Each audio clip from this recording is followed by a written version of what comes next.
Bienvenidos una semana más a La Mujer del siglo XXI. Hoy vamos a hablar de la mujer y la discapacidad.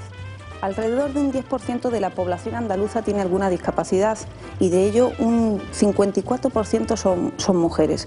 No cabe duda que esas mujeres con alguna discapacidad han vivido muchos avances por el hecho de ser mujeres y también por los cambios y las leyes que se promueven a favor de esa diversidad de necesidades que tienen estos ciudadanos y bueno, se está dotando de medios a los distintos organismos. Estamos viendo cómo nuestras calles de alguna manera van teniendo en cuenta pues esa diversidad, pero ahora mismo estamos por comenzar, por saber todo esto, pero luego nuestros invitados nos van a aportar esa realidad que ellos viven de primera mano y también las necesidades que aún no se están abordando. Empezamos. Las mujeres con discapacidad han llevado a cabo en los últimos años cambios muy destacables en su vida personal y social.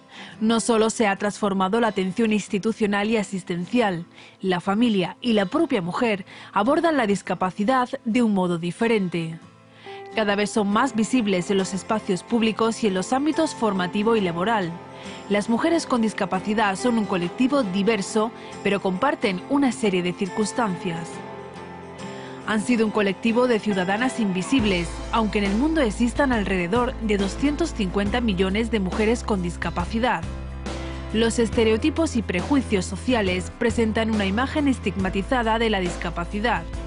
Sus dificultades para tener una vida independiente debidas al miedo y a la sobreprotección. Esos y otras muchas son las circunstancias que día a día representan su lucha por la superación. Es nuestra responsabilidad como profesionales y ciudadanos colaborar a que sean mujeres plenamente integradas. Todos somos de alguna forma discapacitados, solo padecemos algún tipo de inhibición cuando nos atrevemos a pedir ayuda o ponemos excusas para no llevar a cabo determinados cambios.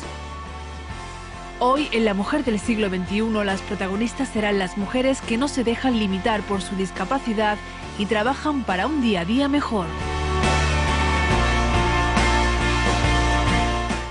De esas mujeres del siglo XXI, de las mujeres con alguna discapacidad, vamos a hablar a lo largo del programa de hoy y paso para ello a presentarles a nuestros tertulianos del programa. Nos acompaña Francisco Andrés Arranz, director de la agencia de la ONCE de Fuengirola. Bienvenido, Francisco. Buenas noches. Bueno, también nos acompaña Mercedes González, presidenta de AMAPIP, de la Asociación Malagueña de Polio y Pospolio. Bienvenida, Mercedes. Matilde Morata, que escribe y dirige documentales también sobre este tema de la discapacidad. Bienvenida, Matilde. Gracias. Y Jerónima Carrasco, que es presidenta de la ADIMI, Asociación de Discapacitados Intelectuales de Mijas. Bienvenida. Buenas noches, muchas gracias. Para irnos dotando de contenidos, hemos hablado en primer lugar con nuestra compañera Susana Lorente, psicoanalista de la Escuela de Psicoanálisis Grupo Cero, para que nos hable de cómo considera el psicoanálisis la discapacidad, para que nos aporte esa perspectiva desde ese punto de vista científico. La discapacidad para el psicoanálisis es, por ejemplo, que usted quiera hacer algo y no pueda hacerlo, ¿no? Es decir, hay una cierta discapacidad para todos. Todos, de alguna manera, en algún momento no somos capaces de lograr algo que deseamos. La familia es muy importante, ¿no? Porque en ocasiones puede ser de gran ayuda, pero en otras ocasiones, en su afán de querer proteger, ¿no?, a la persona con discapacidad, lo que hacen es pues aislarlo más del mundo, no posibilitarle pues la salida al trabajo, el contacto con la cultura, con la creación. Unas posibilidades que tenemos todos los seres humanos, independientemente de la discapacidad, bien sea somática o psíquica. Todos tenemos la posibilidad, ¿no?, de desarrollarnos en el mundo. Si la familia tiende a sobreproteger a la mujer, ¿no?, en ese sentido, pues más aislada se va a ver y más propensa se puede ver también a enfermedades de tipo psíquico, ¿no? Bueno, por lo general tienden a apartarla, ¿no?, de los roles que habitualmente puede desempeña una mujer o que le son designados socialmente, ¿no?, que normalmente es el rol de la mujer madre, ¿no? Pero no solamente es un trabajo social, ¿no?, de prejuicios sociales de que la mujer con discapacidad no puede desempeñar esos roles, sino que también es un trabajo de la propia mujer, ¿no?, de cambiar esos prejuicios que tiene acerca de ella misma, de lo que puede y lo que no puede hacer. Una mujer con discapacidad puede ser una mujer del siglo XXI porque, como decíamos, no es tanto que dependa de esas discapacidades somáticas, sino que es lo psíquico lo que nos importa, ¿no? Es el deseo de la mujer lo que importa, el goce de la mujer lo que importa, ¿no? Que la mujer comience, ¿no?, a ser una parte activa en la sociedad y eso es más determinante, el deseo de la mujer, que la discapacidad en sí. La mujer con una discapacidad puede amar en plenitud y puede ser deseada, ¿no?, pero también ella puede ser amante, ¿no? También ella puede ser un sujeto deseante, ¿no? No solamente un objeto, sino un sujeto de su deseo, que tal vez esa es la apertura, ¿no?, que debe hacer, ¿no?, a su propio deseo, más allá de cualquier prejuicio acerca de la discapacidad, ¿no?, más allá del ser que le puede dar esa discapacidad. Cualquier mujer con el psicoanálisis puede acceder a su deseo, ¿no?, a conocer un nuevo goce como mujer y aportar lo que también espera la cultura y la sociedad de la mujer, ¿no?, dentro de la escritura, de la producción social, ¿no?, y del trabajo. El psicoanálisis posibilita a la mujer el acceso a lo que le puede cambiar la vida para mejor. Veníamos conversando de camino al plató de la diversidad de asociaciones que existen, porque existe una gran diversidad de discapacidades que afectan a hombres y a mujeres. Y no cabe duda que cumplen una importante función estas entidades que de alguna manera trabajan de una forma muy directa y abordan esas distintas necesidades que estas personas tienen.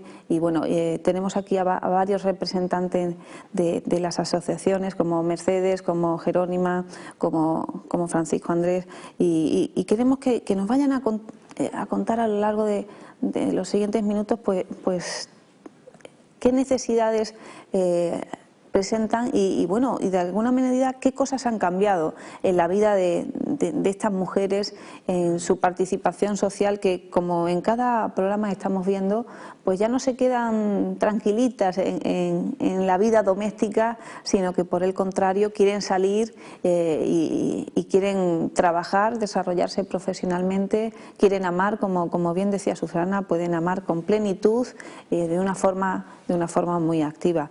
Nos lo podéis ilustrar muy bien vosotras, ¿no, Mercedes, Jerónima? Bueno, yo quería empezar diciendo que nosotras sufrimos una doble discriminación de género por ser mujer y por el tema de la discapacidad. Es decir, no solamente sufrimos muchas veces en un entorno machista, una sociedad todavía con tintes algunas veces machistas, sino que además sufrimos la discriminación por ser personas con discapacidad. Entonces, de ese punto de vista, sí que es muy importante, como decía, el autoconocimiento, el saber quiénes somos, la identidad nuestra, cuáles son nuestros deseos, cuáles son nuestras inquietudes, qué queremos, qué no queremos, y un poco empezar a ser protagonistas de nuestra propia historia. Y yo pienso que ahora es cuando se están dando ya todas esas herramientas que está posibilitando el que podamos empezar a ser protagonistas de nuestra historia. Y en esos pasos de madurez, de una forma nueva de ser mujer, asumiendo pues esas limitaciones que, como dije al principio, todos tenemos cuando uno con todas las posibilidades que tiene no se anima a hacer algo, de alguna manera es un discapacitado, ¿no?, que pudiendo ser ayudado por otra persona o por algún medio no utiliza esa herramienta. ¿Quién ayuda a la mujer con discapacidad para esa transformación, en la superación de sus limitaciones y para integrarse en la sociedad de una forma más activa? ¿Quién ilustra, quién ilumina ese camino? Yo pienso que el camino de cada cual lo tenemos que trazar nosotros mismos. Podemos tener grupos de autoayuda, las asociaciones pueden arropar, pero un poco, sobre todo la discapacidad física, eso de tutelar, hay que ir ya quitando un poco ese perfil del paternalismo. Ella hablaba también de que muchas veces protegemos al hijo con discapacidad y lo protegemos pensando que no le vaya a pasar nada malo, pero a veces esa sobreprotección es un error y es un daño que se le está haciendo a ese niño, que cuando se desarrolle siempre va a estar dependiendo de y pensando que él no es capaz de hacer algo sin el consentimiento o sin el beneplácito de su madre o de su... Entonces, ahí yo pienso que ¿quién ilumina? ¿Quién ilumina al ser humano en la sociedad? Pues él mismo, su destino, que se lo va marcando y se va rodeando de personas y vamos caminando todos, ¿no? Y de alguna manera también debe ser que, de alguna manera, la nueva forma de concebirse como mujer le lleva a buscar esos lugares, ¿no?, en ese sentido. Quiero seguir conversando con vosotros, pero tenemos a Laura Cordero al otro lado de la línea telefónica. Laura Cordero es responsable del área de estadística del Observatorio Estatal de la Discapacidad y quiero que conversemos con ella unos minutitos. Bienvenida, Laura.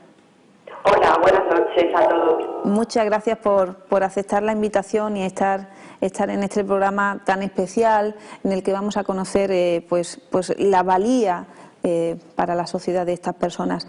En primer lugar, me gustaría preguntarte, ¿con qué objeto nace el Observatorio de la Discapacidad? Bueno, pues el observatorio se entiende como un instrumento técnico que la Administración General del Estado, a través del Ministerio de Sanidad, Servicios Sociales e Igualdad y su Dirección General de Coordinación de Políticas Sectoriales y el Real Patronato sobre Discapacidad, pone al servicio de las administraciones públicas, la universidad y el tercer sector para la recopilación, sistematización, actualización, generación y difusión de toda la información relacionada con el ámbito de la discapacidad. Se crea a través de un convenio marco a finales de 2006 y tiene sede en Olivenza, en Badajoz. Y para situarnos un poco en el tema, ¿discapacidad quiere decir que no se es capaz de algo? Bueno, en mi opinión, esa respuesta sería que no. Discapacidad para mí quiere decir desarrollar capacidades. El concepto de discapacidad ha ido evolucionando y teniendo diferentes connotaciones a lo largo del tiempo, pasando de una visión más negativa que entiende la discapacidad como una carencia de la persona o consecuencias de la enfermedad, de ahí los términos minusválido o discapacitado, hacia una interpretación más global que se centra sobre todo en la relación de la persona con su entorno físico y social, como desencadenante básico de la discapacidad. Por tanto, creo que si esa interacción entre la forma de funcionar de una persona y el ambiente en el que se mueve facilita la inclusión, en definitiva, facilita la normalización, las consecuencias de la discapacidad son mucho menores. Tener capacidades diferentes, en mi opinión, no solo afecta a las personas con discapacidad, sino a todas las personas. Obviamente, la relación con el entorno es lo que finalmente marca las posibilidades. Así es que hay que cambiar el entorno no inclusivo. La discapacidad, en mi opinión, no se puede convertir en un absoluto. No tiene por qué marcar a la persona. Y en ese sentido estamos hablando de la mujer con discapacidad del siglo XXI. ¿Hay diferencias entre hombres con discapacidad y mujeres con discapacidad? ¿Qué diferencias, si las hay, puede haber? Pues, entrando un poco y cuantificando el número de personas con discapacidad que hay en España, la última encuesta de discapacidad, autonomía personal y situaciones de dependencia publicada por el INE dice que en España existen poco más de 4 millones de personas con discapacidad. Esto supone un 9% de la población total. De ellas, 2,5 millones son mujeres, lo que representa el 60% frente a un 40% de hombres. Por lo tanto, bueno, ahí está la principal o la primera diferencia que encontramos entre hombres y mujeres. Además, opino que el género y la discapacidad interactúan colocando a las mujeres con discapacidad en una posición desigual respecto a los hombres y a las personas que no tienen discapacidad, por lo que sí podemos afirmar que las mujeres con discapacidad sufren una doble discriminación. Además, me gustaría apuntar que existe para el conjunto del colectivo varios tipos de barreras, entre los que destacan las arquitectónicas, las barreras físicas, las barreras de comunicación, las barreras de actitud, y son estas últimas las que afectan de una forma importante a las mujeres con discapacidad. Eso se traduce en una mayor invisibilidad, en una mayor sobreprotección, claudicación y en un mayor desempeño de los roles tradicionales del género femenino, como puede ser el desempeño de ser madre, esposa y cuidadora. ¿Y cómo se trabaja desde el observatorio en estos aspectos, como tú dices, más actitudinales o más psíquicos, o de una forma de concebir a la mujer? ¿Cómo se trabaja sobre estos aspectos? Bueno, nosotros en el observatorio, como he apuntado antes, somos una entidad que recopilamos información de todo el conjunto de las personas con discapacidad en varias áreas. Pues está el área jurídica, el área estadística, que es de la que me encargo yo personalmente, el área sobre empleo, y todas esas áreas, me dejo varias áreas de ocio y tiempo libre, de prestaciones sanitarias. Todas esas áreas tienen una visión transversal del género. Entonces, la labor del observatorio sería estar en contacto directo con todo lo que sucede en el ámbito de la discapacidad a nivel nacional, en todos los sentidos. En este aspecto también yo creo que tenemos aquí a Francisco Andrés, que representa a la ONCE, que cumple una importante función en ese aspecto de la integración laboral también de esos hombres y mujeres, en este caso de mujeres, porque supongo que entren en el mercado laboral y puedan desarrollar una carrera profesional es casi fundamental para su desarrollo como personas, ¿no? Sí, efectivamente. Yo entiendo que, entendemos, y eso es así, que la inserción laboral de las personas con discapacidad es un medio para el logro de la integración social de este colectivo. Hay muchísimos estudios que indican efectivamente que las mujeres con discapacidad en ese sentido están en desventaja con respecto a los hombres con discapacidad y con respecto a la población que no tiene discapacidad.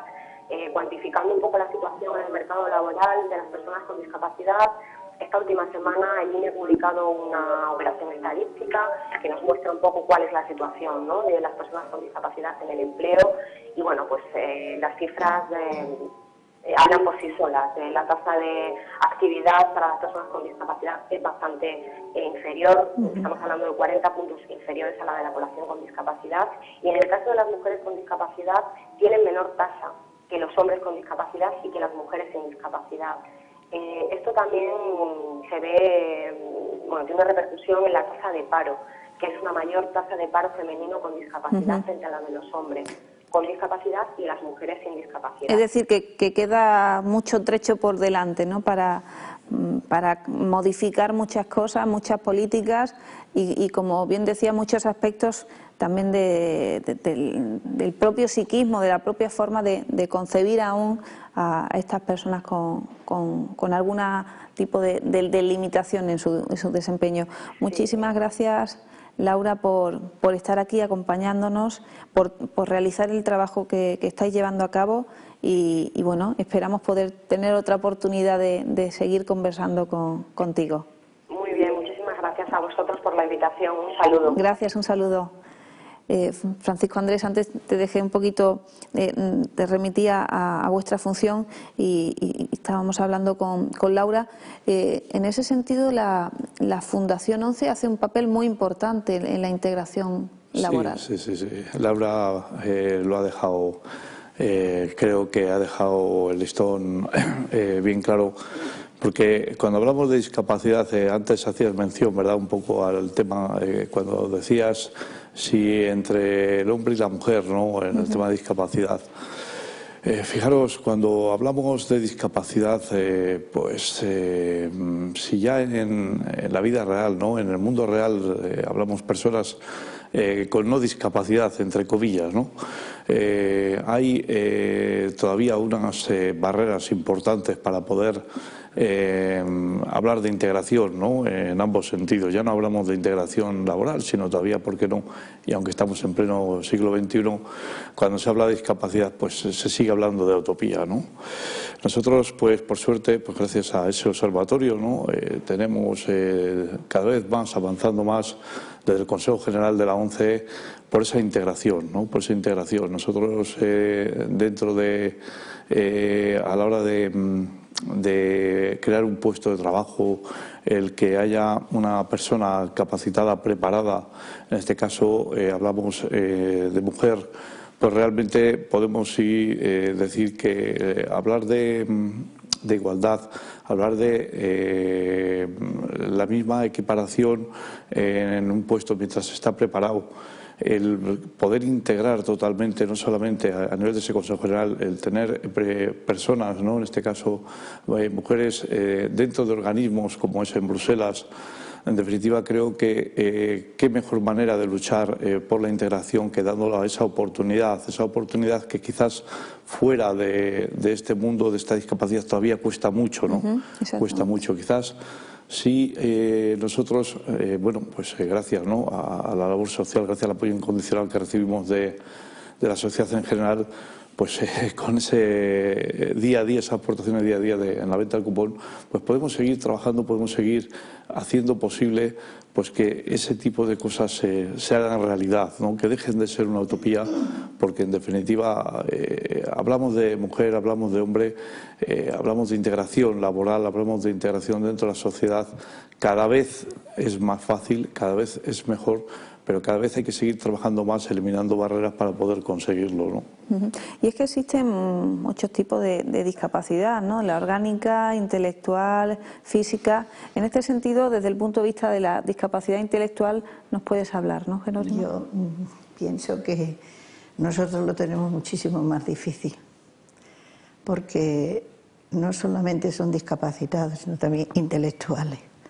Se les juntan las dos cosas, ¿no?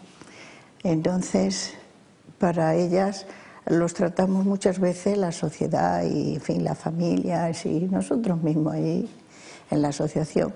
Para nosotros son niños y no son niños, ya no son niños, son personas adultas con todas las necesidades de cualquier persona, no por el hecho de que tengan síndrome de Down o que tengan autismo, que tengan otras deficiencias intelectuales, que hay muchísimas, algunas están metidas en el cajón desastre porque no saben ni darles nombre. Sencillamente dicen, no, es que estás un poquito retrasados. Pero estas personas tienen necesidades y a veces se nos olvidan un poquito. Entonces, ellos mismos no les gusta que los tratemos como niños, repito. Quieren que los tratemos como adultos. Claro, incluso la propia visibilización de esas personas ha cambiado mucho en los años. Antes permanecían casi en las casas. Ocultos. Exactamente. Ocultos. Y hoy en día es totalmente diferente, ¿no? Bueno, no te creas, sí es diferente. Pero la sociedad sigue siendo muy hipócrita, ¿eh? Nos molesta. Vamos a ser sinceros. A veces molesta. ¿Y cómo se puede transformar eso? ¿Qué hay que hacer? ¿Qué es necesario? Mira, nosotros hemos pensado, que ya se habla con el ayuntamiento, de ir al colegio, a todos los colegios, y inculcarles a los chicos que ellos existen y que no pasa nada, ¿no?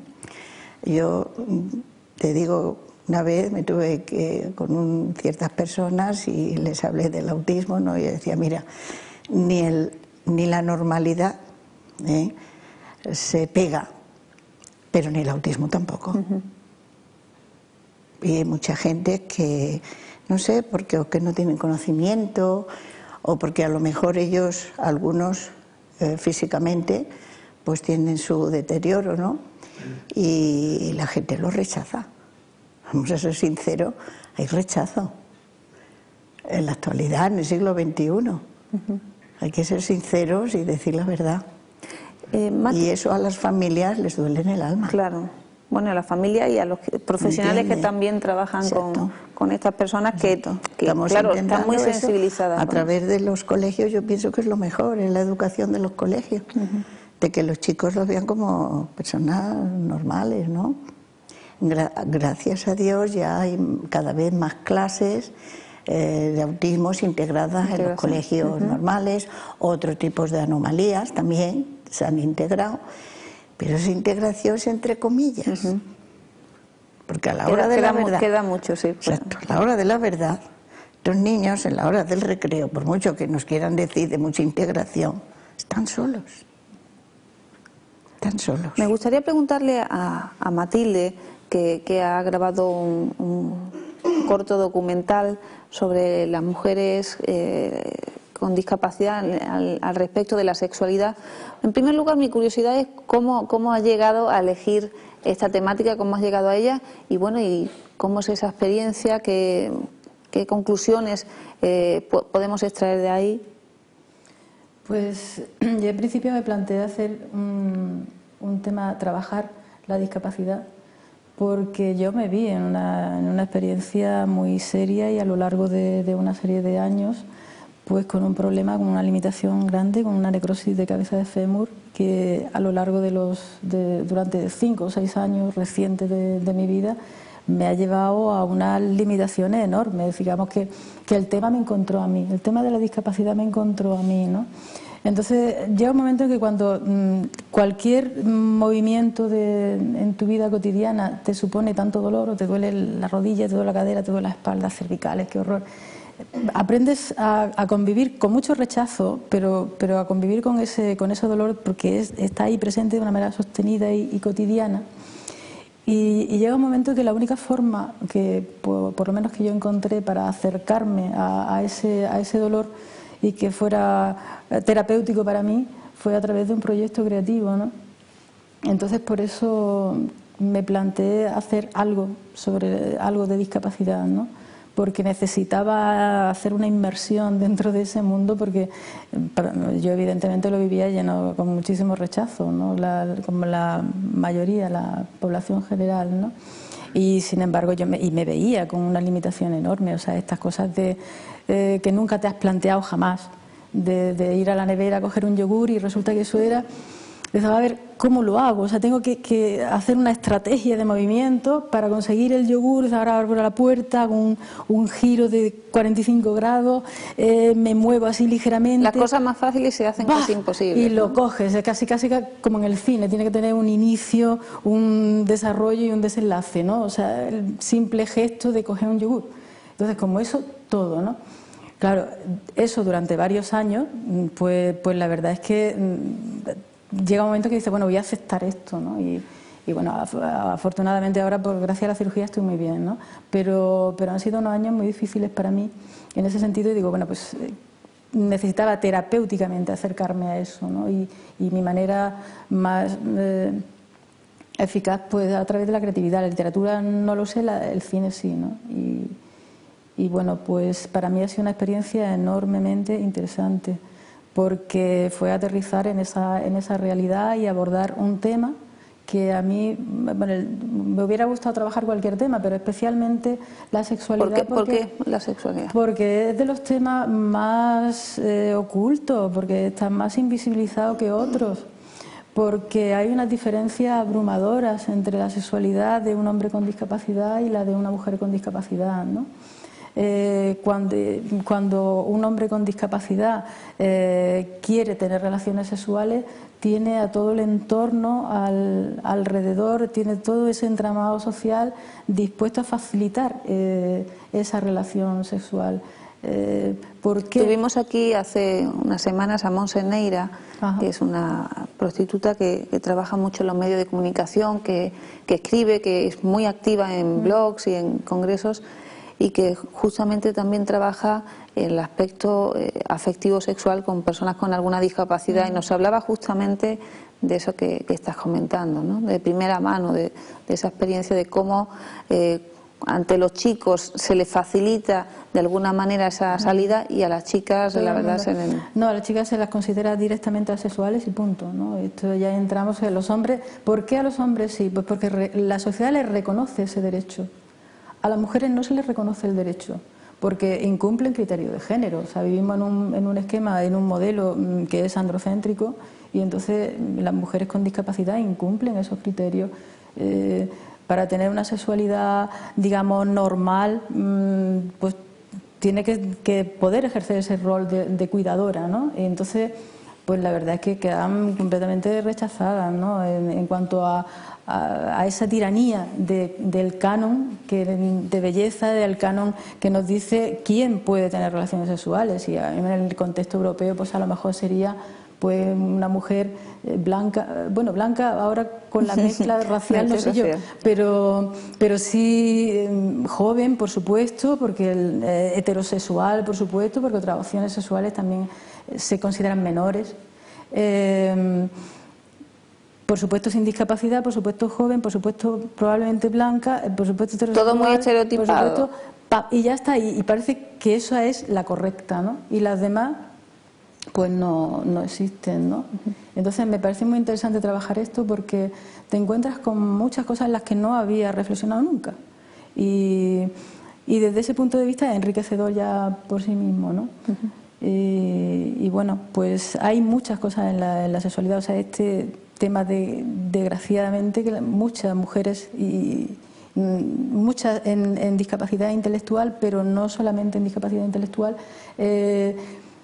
la única relaciones sexuales o la única sexualidad que han conocido ha sido una sexualidad ejercida con violencia, ¿no? Los abusos sexuales, que son 4 o 5 veces mayores en las mujeres con discapacidad que en la población general, ¿no? Entonces, bueno, pues son muchas cosas, no sé. Desde una fundación como la ONCE, ¿cómo se aborda este tema de la sexualidad? ¿Está pautado de alguna forma alguna formación, alguna orientación al respecto? Bueno, la verdad es que desde el momento en que esa persona, una persona afiliada a la ONCE, pues entra en la organización, pues desde la parte, diríamos, ¿no? Desde el principio hay un equipo de rehabilitación, un equipo de educación en el que se sigue un proceso educativo con el fin de formar y de preparar a esa persona para enfrentarse a lo que es a la vida cotidiana, ¿no?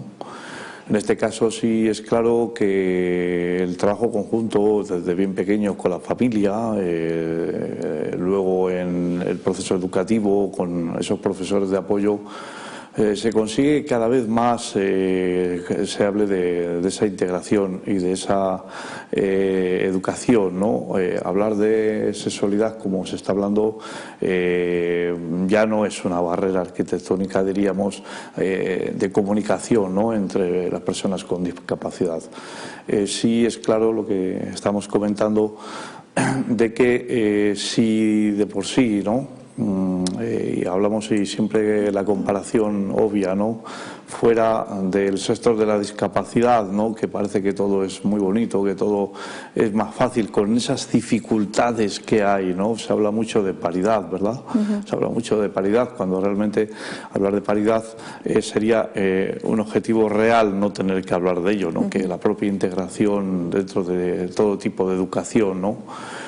Nosotros, pues por ejemplo, somos 2 personas en mi familia, ¿no? Somos 2 personas con discapacidad, mamá y yo, y bueno, nuestra hija no tiene ningún tipo de discapacidad, pero ve con toda normalidad todo el tema de integración, todo el tema de la relación entre nosotros, y en definitiva creo que es un pie muy importante, ¿no? La educación que podemos dar a nuestros hijos discapacitados y no discapacitados, pues para que eso deje de ser una verdadera utopía, ¿no? Realmente difícil, ¿no? Realmente difícil cuando todavía hablamos pues de que una persona con discapacidad que tenga dificultades para para poder acceder a un servicio público como puede ser una piscina, lógicamente lo que estás comentando es realmente es así, ¿no? O sea, que a veces cuesta muchísimo más. ¿Y por qué más a una persona con discapacidad, ¿no?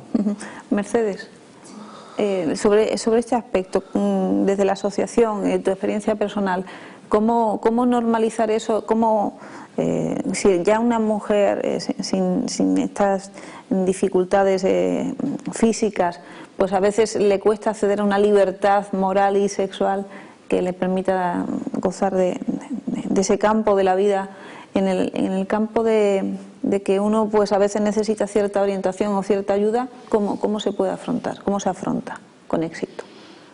Bueno, la pregunta es difícil, ¿cómo se afronta con éxito? ¿No? Además con éxito. Es que soy un poco exigente, perdona. Sí, claro, lo de último de con éxito, ¿cómo se afronta? ¿Cómo se afronta? En concreto, nuestra asociación en sí no trabaja esa temática específica de la sexualidad en la mujer. Es decir, somos una asociación de pacientes. Entonces, somos personas adultas, porque afortunadamente la polio se radicó en España. Entonces somos una generación de personas adultas, de hombres y mujeres adultos, que nos hemos unido en una asociación de pacientes y sobre todo lo que estamos trabajando el tema de salud. Salud, accesibilidad, porque como todo siempre está tan unido, ¿no? Y claro, somos un colectivo muy específico con unas características muy concretas, porque todos tenemos problemas de movilidad reducida. Entonces, el que no va con bastones va con su silla, el que no lleva su leve cojera, el que no. Entonces, es un colectivo muy definido, ¿eh? No es como, por ejemplo, otro colectivo, como decía la compañera, que dentro de la discapacidad intelectual pues hay una gama tan grande, pero también podría decir yo dentro de la discapacidad física. También hay una gama, pero claro, mi asociación es muy concreta de polio, es una asociación de pacientes. Entonces, ¿cómo encaramos el tema de la sexualidad? Pues la verdad que, mira, nos reunimos, te comentaba antes, nos reunimos una vez al mes. Es una especie de grupo de autoayuda lo que hacemos allí, ¿no? Porque informamos un poquito de las actividades, hacemos propuestas, comentamos ¿no? Decíamos que hay un doctor que pertenece a la asociación, trae artículos médicos, exponemos las dudas, todo de una forma muy informal, y a veces ha salido el tema de la sexualidad también, precisamente, porque claro, el tema de cuando se pierde el orgasmo, esto tiene que ver con la polio, esto tal, y a veces ha habido temas que se ha sincerado la gente allí en el grupo de una manera muy normal, pero claro, vuelvo a repetir, es que somos un grupo como muy compacto, que tenemos todas unas características muy definidas, y entonces en ese grupo sí que muchas veces nos abrimos nosotras mismas en plantear dudas o simplemente en comentar aquellos aspectos de la sexualidad que a veces nos preocupan o no. Jerónima, lo hablábamos antes fuera de cámara, ¿no? El tema tan importante en la vida de una persona de la sexualidad, y que a veces en la discapacidad intelectual es un tema de alguna manera tabú también para la familia. Hasta ahora sí. Hasta ahora ha sido tabú, y con mucho miedo por parte de las familias. ¿Entiendes? Porque el problema es ese de que si es mujer, el problema es que se quede embarazada. Si no le han hecho ya su operación y tal, y el miedo de que el chico que tenga o la niña sea también tenga también el mismo problema que la madre, ¿entiendes? Pero vamos, y de alguna manera, como decía Matilde, no se asume tanto la sexualidad femenina como una forma de placer o de goce de la mujer. Ya se va entendiendo así, afortunadamente. Hay madres, sobre todo hay madres que tienen una valentía tremenda, y conozco a una personalmente que es valiente con ese aspecto, con su hija, ¿no? Y entonces ella lo que quiere es que sea feliz, que sea feliz. Antes se planteaba la felicidad como que no tengan problemas, que no se compliquen la vida. Exacto. ¿No? Sí. Ahora yo creo que han cambiado bastante las cosas. Sí, nosotros allí en la asociación lo que intentamos es, queremos empezar cursos ahora ya este año, precisamente para que ellos se den cuenta que no es una cosa fea ni mala, ni que es la cosa más normal del mundo, y que así lo tienen que aceptar, ¿no? Tanto ellos y sobre todo la familia. que en este tipo de personas pues están muy implicadas también y ahora hablaremos con otra persona que puede yo creo que tener experiencias cada vez las familias lo van aceptando mejor, Cuesta, cuesta, sobre todo cuando son niñas. O mujeres, ya son mujeres. Yo que sigo con los nanis, claro, pero seguirán siendo niños de 30 años, pero niños. Bueno, pero muchas personas que nos están viendo, pues puede que tengan chicos y chicas pequeñitos que que recién se tienen que orientar sobre qué cosas tienen que hacer, la estimulación precoz, a qué escuelas llevarlos, qué profesionales tienen que atenderlos, cómo ellos mismos como padres superar sus miedos, o en ese aspecto que hablábamos al principio, tengo que protegerlo de todos los peligros o tengo que permitir que se aprenda a enfrentar a los peligros y aprenda a tomar sus decisiones, ¿no? Nosotros, gracias a Dios, tenemos muy buenas monitoras en lo que es el taller ocupacional de adultos, ¿no? Más luego las psicólogas, que les ayuda muchísimo, tanto a los padres como a los chicos, ¿no? Y este año queremos intentar que venga algún médico también para darle sus cursos y en ese aspecto creo que, que se está haciendo una gran labor, ¿no? Luego tenemos el problema que puede haber parejas entre ellos, ¿entiende? Que son de una ternura y normalmente también son muy vivos en la expresión. Son muy vivos, ellos son muy vivos. Ellos, que no se limitan porque estén públicos ni nada de nada. Son muy cariñosos y te dan una ternura. Los ves y a mí por lo menos me da muchísima ternura verlos. Jerónima, nuestra compañera Laura ha hablado estos días con Concha Cuevas, presidenta de la asociación AFESOL de aquí de la costa, y para que nos cuente también son familiares de enfermos de esquizofrenia, también otra realidad muy presente en nuestro día a día, para que nos cuente los fines de su asociación y un poquito las necesidades y las características de estos pacientes. Yo fui de esta asociación de AFESOL miembro fundador, con otras personas más, porque yo tengo un hermano que tiene un problema de salud mental y entonces en aquellos momentos lo estaba pasando muy mal. Lo estaba pasando muy mal porque no encontraba solución al problema y decidimos unirnos un grupo de familiares para hacer esta asociación. La hicimos y desde entonces estamos trabajando y la verdad es que ha dado unos resultados extraordinarios, porque de no saber qué hacer con nuestros familiares enfermos mentales a demostrar que tienen solución, que se pueden recuperar, que pueden ser dueños de sus vidas y que pueden llegar a hacer una vida bastante normalizada, pues la verdad es que nos ha cambiado la vida a muchas personas. Una mujer con una discapacidad está doblemente estigmatizada, pero si encima tiene una enfermedad mental, podemos hablar de que está triplemente estigmatizada.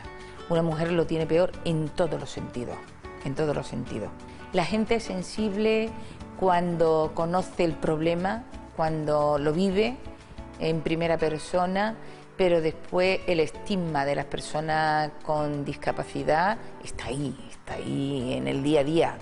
La gente le da igual aparcar en un aparcamiento de minusválidos, ¿sabes? Es que le da igual. Y además encima discute con el minusválido que le da igual llamar a una persona que tiene un problema de salud mental loco, que a una persona que tiene una discapacidad intelectual llamarlo tonto. Hay mucha gente muy poco sensible. Entre las personas con enfermedad mental, nosotros tenemos curso de sexualidad, porque les enseñamos, lo mismo que les enseñamos a cocinar, les enseñamos que tienen que tener una sexualidad acorde a las necesidades que tiene cada uno de ellos. Entonces, ellos la viven de forma bastante natural.